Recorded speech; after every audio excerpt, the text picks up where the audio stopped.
The Agile Manifesto is more a belief system than a rigid set of practices. Now let's look into basically what's written on the Agile Manifesto website.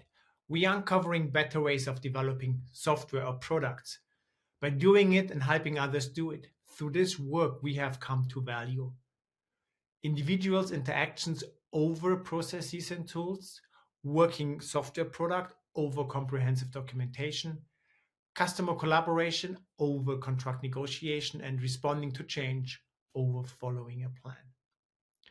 And then there's written underneath, that is while there's value on the items on the right, we value the items on the left more. So essentially, it is okay to have processes and tools, require some documentation, have contracts and short-term plans like for your sprints in Agile. However, the preference is always on the left-hand side, and this is the driver for success, having the right people working together, focusing on done working product, then having documents in place, listening to your customer, appreciating when they change their mind over having a contract in place and asking for a change request. And all of this essentially leads to this responding to change mindset over this following a plan mindset. And I think all of this leads to leveraging successful heuristics. So this was February 2001, and it happened in the Utah snowboard skiing resort. And it has stood firm since then. Now, there have been some ideas coming up about technical excellence or the internal organization capabilities and more emphasis on product discovery have come up. But regardless, it is still a keystone for Agile. And those 4 values are based on 12 principles. The first one is customer satisfaction by delivering valuable software product frequently with a preference on the shortest timescale. And this makes it clear we want to have this continuous feedback loop for transparency. Welcome changing requirements even late in development. Agile processes harness change for the customer's competitive advantage. And this is really, if you show something to the customer, they see something, they come up with new ideas, and that's not bad, that is good, because if we're capable of incorporating that, this gives us a competitive advantage. This basically leads to business agility. Frequent delivery of working product from a couple of weeks to a couple of months with a preference on the shorter time scale. Now, this is really like over 20 years ago now. Now I would probably say like weeks to days, months probably. But anyway, frequently close the feedback loop. Close daily cooperation between business people and developers. This is really this amalgamation we have to have, and also think along the lines with bringing in the customers as well. Build projects around motivated individuals. Give them the environment and support that they need and trust them to get the job done. This is really like individuals in the action thinking. Give them a clear goal and get out of their way. And if they run into something, they will come to you. You don't have to supervise, oversee every single step they're doing. The most efficient and effective method of conveying information to and within a development team is face-to-face conversation. Now, sitting together and talking about something is more efficient than being on a phone, or more efficient than doing an email.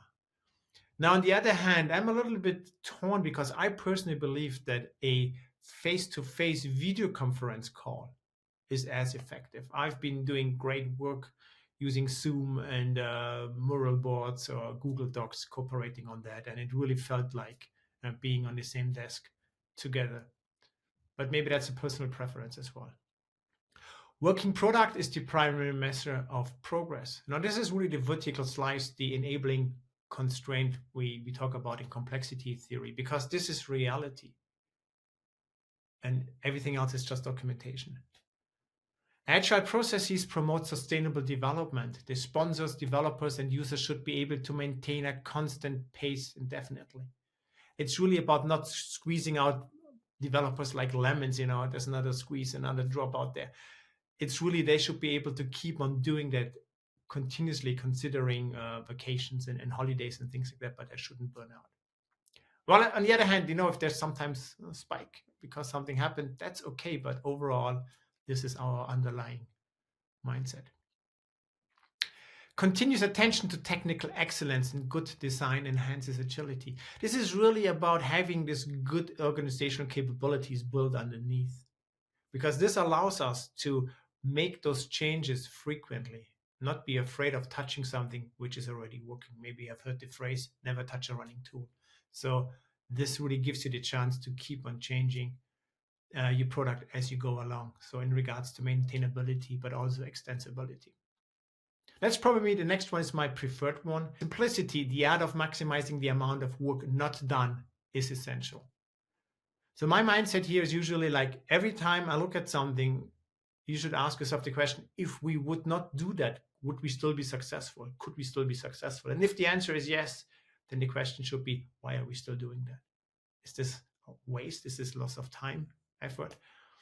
Now, maybe sometimes you have to put a document into place which you could live without, but it's required because it's regulatory regulations in place here.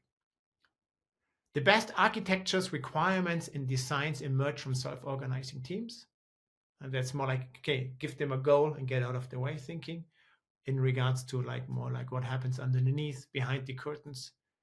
And regularly the team reflects on how to become more effective, then tunes and adjusts its behavior accordingly. Now in Scrum, this is when we would talk about the retrospective.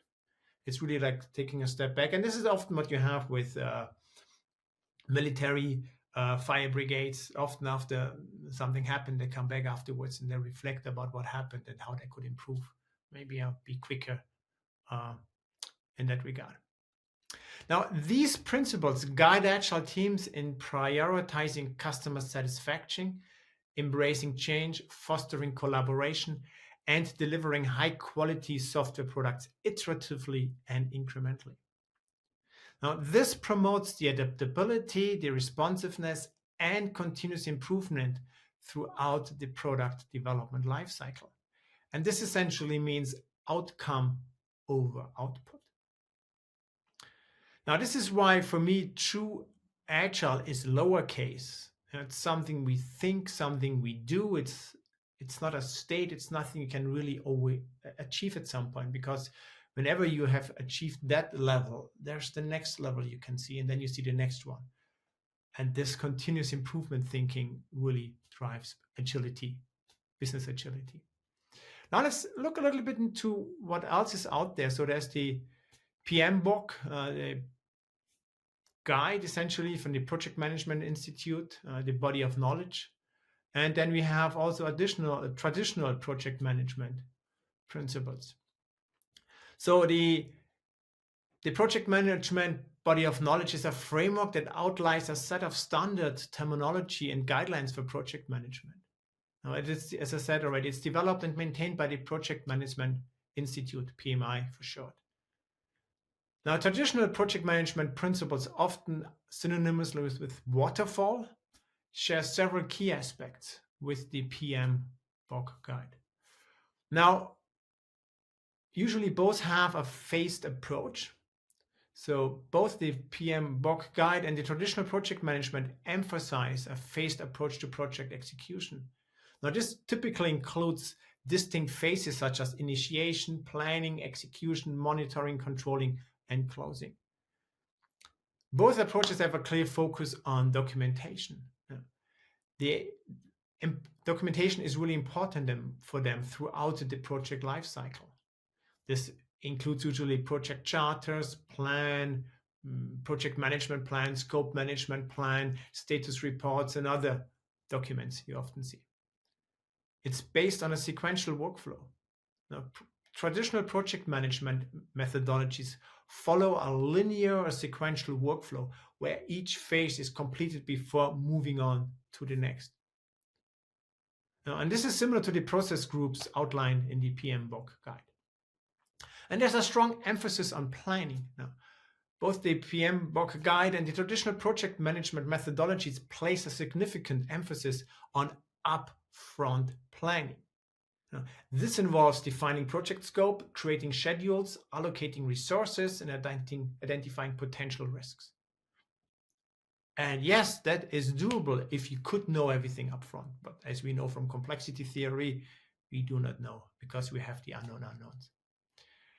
Therefore, there's another element in their change management. Both approaches recognize the need for formal change management processes to address changes in project scope, schedule, or resources. This involves the assessing of the impact of the changes, obtaining approvals, and updating the project documentation accordingly. You see, there's lots of bureaucracy. And is this really agile? Is this what the quick and nimble we are looking for? Then quality management. Both emphasize the importance of quality management throughout the project lifecycle, which is good. Now, this includes quality metrics, conducting quality assurance activities to ensure the adherence to standards, and performing quality control to verify delivery quality. Risk management. Now, both approaches again advocate for identifying, analyzing, and managing risks proactively throughout the project. This involves risk identification, assessment, response, planning, and monitoring. But again, there's the assumption that we can know all the risks up front, which many we can, and then it's good if we do all of that. But the risks which suddenly emerge around us, which got us kind of like on the left foot, not ready to cope with them, this is where the phased approach is, in my opinion, not optimal. Now, despite those similarities, it's important to really note that the PMBOK guide is not prescriptive about which specific methodology or approach underneath is used for managing a project.